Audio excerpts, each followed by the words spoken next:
Hoje temos dois convidados aí, o Gustavinho e o Everton. Bom dia, pessoal, tudo bem? Apareçam aí. Bom dia, Everton. Bom dia, pessoal. Tudo bem? E aí? Beleza, bom dia. Tranquilo?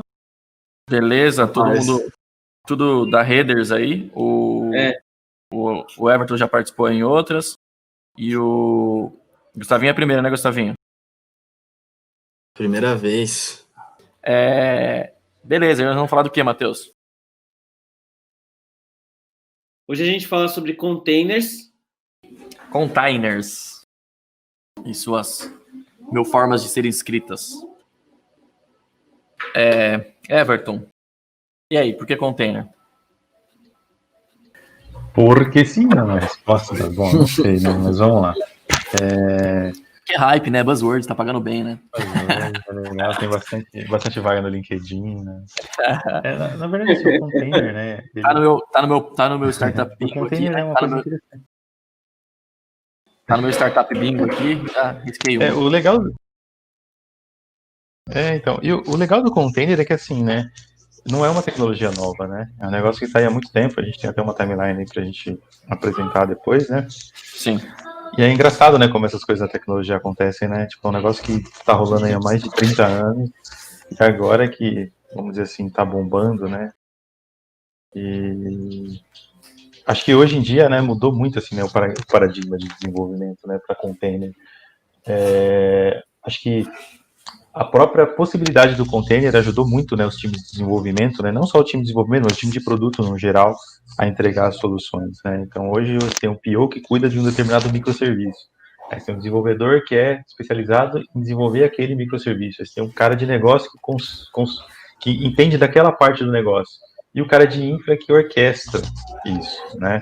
Então, isso uniu muito, né, o container uniu muito todas essas variantes, né, dos times que a gente tem, né? Cara, eu já odiei container, cara. Vou contar uma história, aproveitando desse histórico aí. Vou passar aqui. Conte. Eu já odiei container. Não sei se eu te contei essa história, cara. Cara, sei lá, uns 15 anos atrás, talvez. Quando eu trabalhei em provedor, eu trabalhei na Telion, né? Tem uma galera que passou aqui, já tem bastante gente da Telion na da rede. E, cara, lá a gente usava um carinha chamado Virtuoso. Que, cara, pelo que eu me lembro, acho que era uma abstração do OpenVZ. E, cara, assim, tinha pouca documentação, pouca gente usava, aquela coisa, né? Pegava pouco e tal. Tem umas duas pessoas lá, uns dois caras de Linux lá, fomentaram isso lá dentro. A gente formatou um produto para vender, então era meio que um VPS, tanto que chamava Virtuoso, né? E o OpenVZ chamava OpenVZ, para dar uma alusão de virtualização, né? Provavelmente a sigla não deve ser disso, mas era um encapsulamento mesmo, né? Então já era encapsulamento ali de compartilhamento de kernel. E esses nomes como ficam feios, né? Virtuoso, né? Fica estranho, né? OpenVZ é mais bonito, né? Mais hypado, né? Exato. Virtuoso era um negócio mais cool, assim, né? Tipo, há 15 anos atrás, né? A moda era outra, né, bicho? Até a galera não usava barreta, não saía de bigodinho e achava que tava bonito, né? Era diferente, aí os tempos eram outros. E aí eu odiei, cara, porque assim, deu bastante problema e tal, e no final, putz, eu não me lembro qual foi a migração, mas assim, a gente migrou pro modelo de hosting tradicional na época, sabe? Era meio que um isolamento, assim, a gente usava para isolar hosting mesmo, então era para vender como se fosse VPS, assim, para o cara poder ter acesso a console e tal, né? Uma coisa que na época, 15 anos atrás, era difícil o provedor ter isso, né? Era mais, tipo... já tinha virtualização e tal, mas ainda era caro, porque você duplicava o kernel, a memória era muito cara, era bem mais caro que hoje, né? Puta, deve fazer mais de 15 anos, talvez uns 15 anos, né? Acho que uns 15 anos, isso, uns 13 anos, fazendo a conta direitinho agora, uns 13 anos atrás. E aí, cara, assim, não funcionou, porque tinha pouca documentação, e galera ninguém conhecia, não tinha pra quem pedir ajuda, a comunidade demorava pra responder e tal, e, cara, o espírito aventureiro, né? Espírito aventureiro a gente colocou pra rodar lá, e, cara, era muito legal, assim, do ponto de vista conceitual, não à toa hoje tá rolando, né? Mas, né, tá, assim, disseminou bastante e tal. Mas não era tudo como é hoje, né? Então eram kernels muito específicos que rodavam, né? Tinha muitas limitações, o projeto era bem imaturo e tal. Tinha um daemon principal que quando crashava derrubava tudo, sabe? Caramba, que aventura, hein? Bom, mas seguindo, né, o que são os containers, né? Eu coloquei esse meme aí, né, porque é bem clássico, né, quando a gente está falando sobre container, né? Aquele velho papo, né, do funciona na minha máquina, né? Então, isso é uma coisa Exato. muito importante, né, que o container ajudou a resolver, né? Antigamente você precisava Diminuir, né? duplicar. Diminuir. Exatamente. Ainda tem, né? Ainda tem. Ainda tem, exatamente.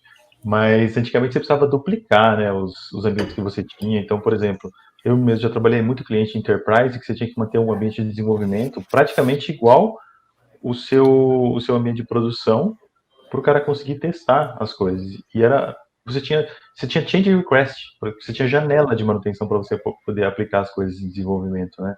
E é muito complicado você trabalhar assim, né? Porque os times de Ops, eles não param praticamente, né? Porque você tem a janela de desenvolvimento, a janela de QA, você tem a janela de produção. Então, sempre você precisava trabalhar fora do horário para ficar aplicando as correções e as mudanças que o pessoal de desenvolvimento pedia.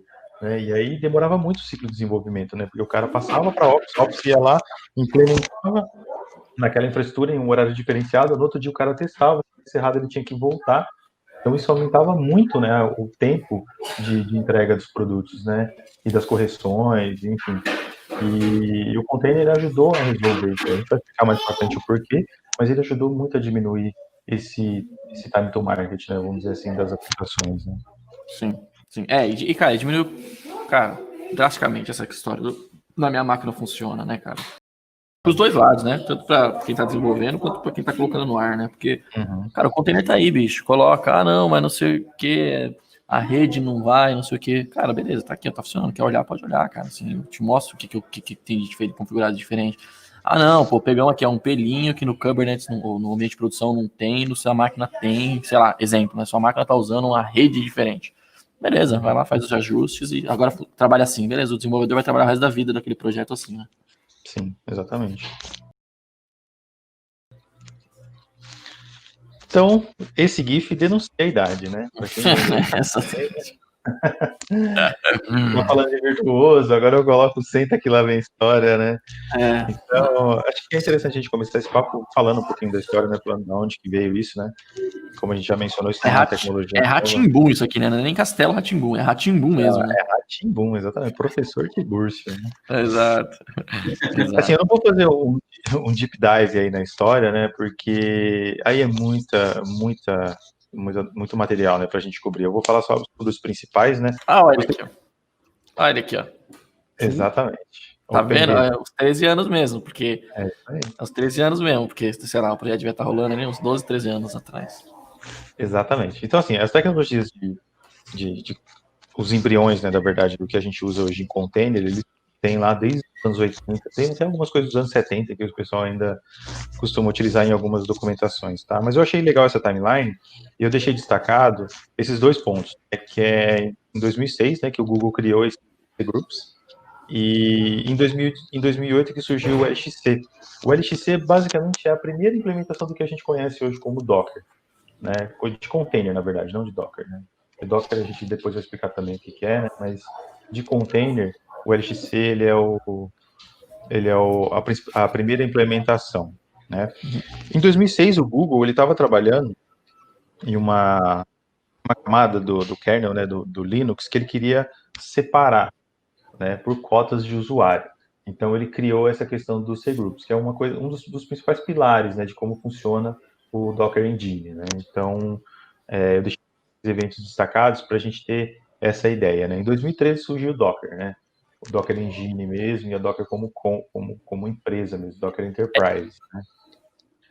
Um ponto que eu gosto sempre de falar, assim, é que, principalmente pra galera que tá começando, é que, por exemplo, o próprio cgroups e iptables, e, cara, tudo tá ali em volta no ecossistema das primeiras versões do Docker, e tem até hoje, né, tem coisas que estão funcionando até hoje. Na verdade, assim, é um catado de outros projetos, né, de outros projetos que combinados, trabalhando junto, é claro, com a própria implementações e os binários do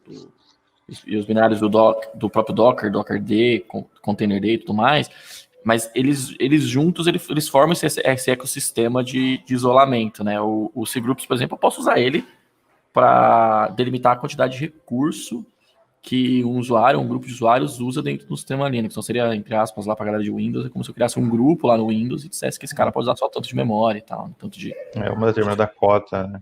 Exato, uma porcentagem e tal, tudo mais, né? E ele foi usado, ele foi usado na concepção do conceito, né? Do conceito de isolamento e tal, né? Então você isolar recursos e tal. Ele foi um dos principais. Ele e o namespaces, né? Quando criaram o conceito de namespaces dentro do kernel do Linux também foi uma coisa que catalisou bastante o desenvolvimento do que a gente conhece como container, né? Então eu só deixei esses dois eventos mais destacados, né? E depois a gente tem sempre aquela conversa sobre container e máquina virtual, né? O que são, né? Então eu procurei deixar aqui nesse slide destacado, falar um pouquinho sobre máquina virtual, né? Os objetivos tanto de uma máquina virtual como do container, eles são parecidos, né? Então, você isola, né, a sua aplicação em dependências, né? Então, e uma unidade única que você possa rodar em qualquer lugar. Isso funciona tanto para o container quanto para a máquina virtual, né? E ele remove a necessidade de um hardware físico. Então, por exemplo, você não tem a necessidade de ter um servidor. Você pode rodar a sua máquina virtual em qualquer data center do mundo que te proveja esse tipo de serviço, né, de hosting de VM.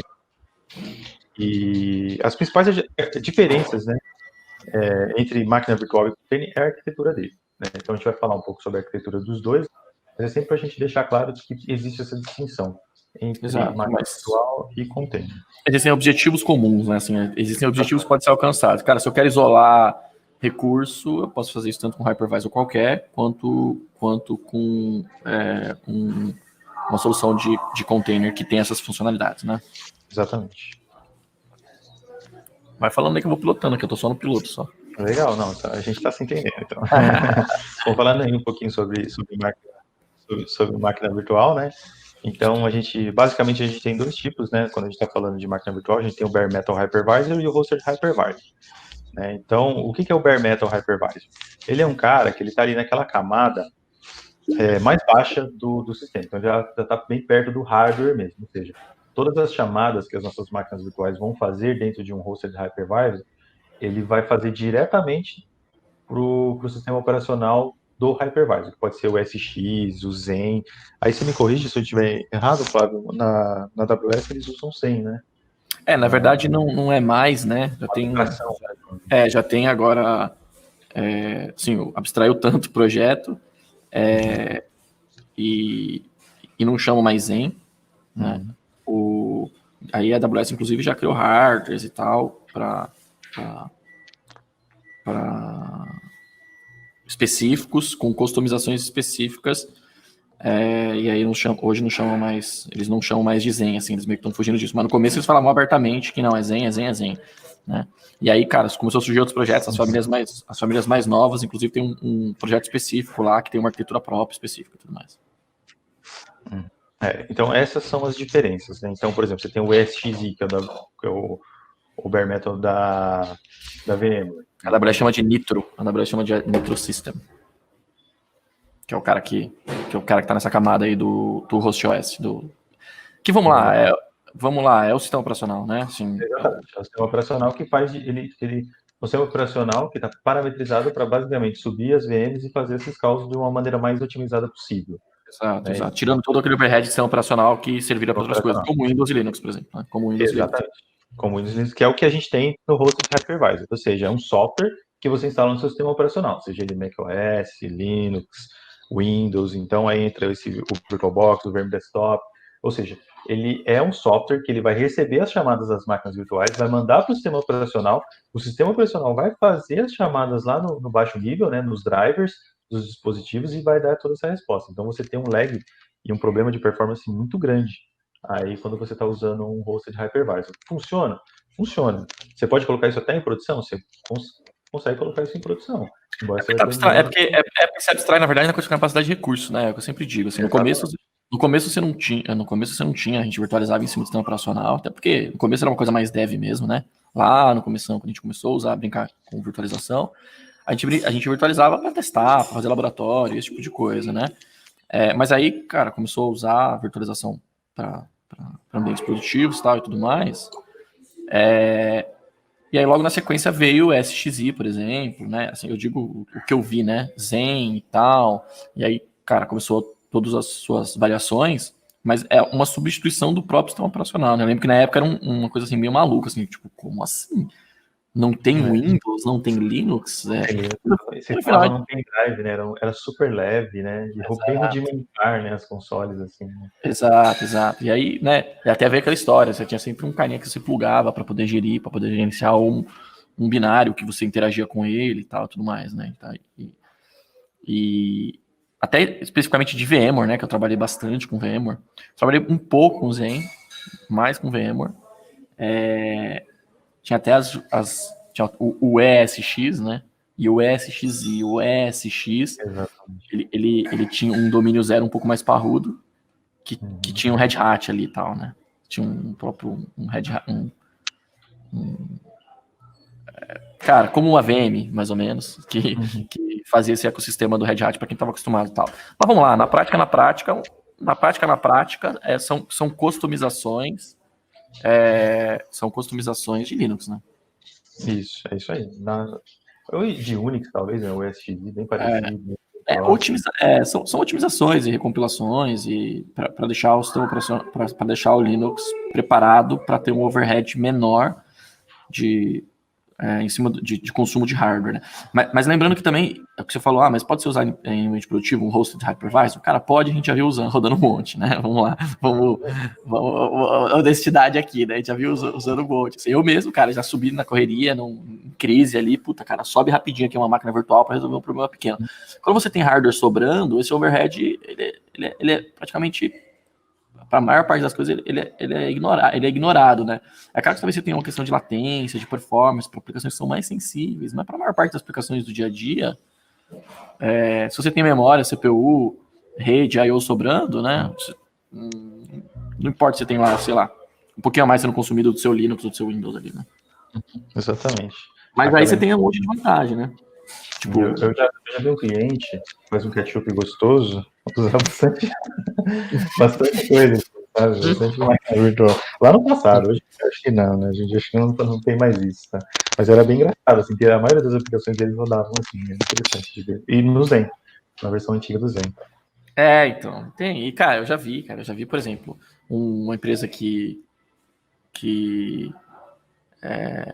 garante que a luz pública esteja funcionando na cidade de São Paulo, muitas vezes, inclusive até hoje, assim, sabe? Na correria ali, subiu uma VMzinha em cima de Windows, porque lá a maior parte das coisas eram Windows. Cara, subiu uma VMzinha Windows ali, cara, pôs qualquer coisa pra rodar e Deus tá olhando, entendeu? Então, e ficou assim durante anos, entendeu? Então, assim, não é que não funciona, é claro que, cara, tem muito mais riscos, né? Tem muito mais riscos ali relacionados a outras coisas, né? Você tá dentro do sistema operacional, uma aplicação pode travar, em função da aplicação travar, você derrubar o hypervisor, né? O gerenciador de VMs e tudo mais. Para arquitetura de container, então a gente tem algumas diferenças, né? Onde nós vamos ter o servidor, né? E no lugar do hypervisor, o que a gente vai ter? A gente vai ter que ter o Docker Engine. Então, dentro do Docker Engine que vai estar o daemon que vai rodar os nossos containers. Então, ele é um pouquinho diferente do que a gente tinha antes, né? Que a gente tinha aquela camada mesmo, né? Do hypervisor, né? Ou do software, né? Uma grande diferença aqui, né, cara? Uma grande diferença aqui é o compartilhamento do kernel, né, cara? Então, assim, você, no caso de um hypervisor, por exemplo, VMware, Zen, você pode, assim, tem algumas vantagens, né? E algumas desvantagens. Não nem desvantagem, mas algumas características, né? Então, por exemplo, quando você usa uma VM, né? Você pode duplicar o kernel. E aí, quando você duplica o kernel, você pode subir vários kernels diferentes, inclusive de Windows, de Linux, tá? Você pode subir no Zen Windows, no Windows um Zen, versão de kernel XPTO, kernel 2.4, 2.6, vários kernels de Linux diferentes no hypervisor, quando você está virtualizando, né? Por quê? Porque você está duplicando todo aquele ecossistema que está ali em volta, e o sistema operacional ele acredita que ele está rodando numa máquina, num hardware separado. Já quando a gente utiliza container, você perde essa possibilidade de rodar em certas implementações, né? Não vamos dizer que isso é regra, mas assim, você perde a possibilidade de utilizar vários kernels diferentes, mas, por outro lado, você ganha a vantagem de não ter overhead de vários kernels. Então, de você ter que instalar o kernel várias vezes. Então, é muito comum lá você tem lá um host de VMware ou um cluster de VMware. Cara, se você subir o Windows 20 vezes, você vai gastar 20 vezes 1,5 GB de memória RAM lá, que é o quanto o Windows vai precisar, né? Exatamente. E você consegue também abstrair também, né, as chamadas de kernel, né? Então você vai ter lá vários usuários fazendo várias chamadas de kernel, tudo empilhado, organizado e orquestrado, né, pelo Docker Engine, né? Então você vai ter também aí um ganho de performance ali embaixo, né? Nessa camada, assim, né? Mas você vai reaproveitar um pouco mais de coisa, né? Você vai reaproveitar um pouco mais de coisa, e o kernel é uma delas, né? Vocês instanciam o kernel de memória uma vez só, né? Exatamente, é isso aí. Então essas são as diferenças de arquitetura, né, entre container e VM. Esse slide é bem interessante, tem vários deles na internet, tá? Depois se vocês quiserem pesquisar, mas ele mostra ali mais ou menos, né, tirando ali as caixinhas, né, do que a gente aqui tem de diferença, né. Aqui teria um Linux ou Windows, né? Exatamente. Aí o hypervisor em si seria o Zen, né, qualquer coisa do tipo, né. Aí você tem já no bare metal você não tem, né, aqui desculpa, na verdade assim, no host de hypervisor você vai ter um VMware, um VirtualBox, alguma coisa do tipo, e no bare metal você já não vai ter, né, essa camada do host OS, né, ele já, o próprio hypervisor faz esse papel, né, então, ou seja, ali é o SXI, o Zen Server, né, e em container você só tem o host, o seu sistema operacional hospedeiro e o container engine, né, que a gente não colocou aqui como Docker ou qualquer coisa, porque a gente vai ver mais pra frente que existem outros mecanismos que fazem que a gente consegue rodar container também, tá? Então a gente tem, é complicado, né? Eu também estou tentando aqui falar o mínimo possível Docker, né? Porque falar container, porque, né, tem algumas diferenças que a gente vai apresentar mais para frente, tá? Exato. E para quem é novão, para quem é novão mesmo, entenda que assim, quando a gente fala de Docker, tudo bem que é um monte de coisa, né? Não é uma aplicação, são várias, mas Docker é container. Mas container não necessariamente é Docker. Não necessariamente é Docker, exatamente. Então a gente tem que. Eu estou tentando aqui também tomar cuidado quando falar isso, né? Então, porque esse slide é interessante, que é o Container Engine que vai fazer isso, né? Então, em cima do Container Engine, por exemplo, a gente tem o Minimal OS, ou seja, a gente só vai subir aquilo que a gente precisa dentro do container, a gente não vai subir um sistema operacional inteiro, diferente da máquina virtual. Você subir um sistema virtual inteiro, ali, um sistema operacional inteiro ali dentro. Agora, já com container, a gente não precisa disso. A gente só empacota aquilo que a gente precisa. Exato. Então, de repente, ali, talvez só as diferenças, um binário a mais, um binário a menos, um módulo a mais, um módulo a menos. Exatamente. Você sobe só aquilo que você realmente precisa. Você tem hoje implementações, por exemplo, o Alpine, né, que é uma imagem bem famosa na internet, que muita gente usa para deployar as aplicações. Poxa, é um Linux totalmente enxuto, tem aquilo que você precisa, um gerenciador de pacotes lindo, que você adiciona tudo que você precisa de uma maneira bem rápida. Sim. Então, com tamanho muito pequeno, porque levar uma VM de um lado para o outro, pegar uma VM Linux, uma VM Windows, até uma VM Linux, mesmo que capada, você vai levar ali talvez algumas centenas de mega. Então, se for Windows, cara, gigas. Um container, se você pegar um Alpine, eu não lembro desses números, mas assim, estamos na casa de menos que 10 mega, talvez até, né? Talvez você já tenha menos que 10 mega, é muito pequeno. Então você pode passar as aplicações de um lado para o outro de uma maneira bem rápida, né? Então você tem um ganho muito grande, né? Obrigado pela ajuda aí e vamos para cima, pessoal. Forte abraço aí, valeu, Marcos. Valeu, Flávio.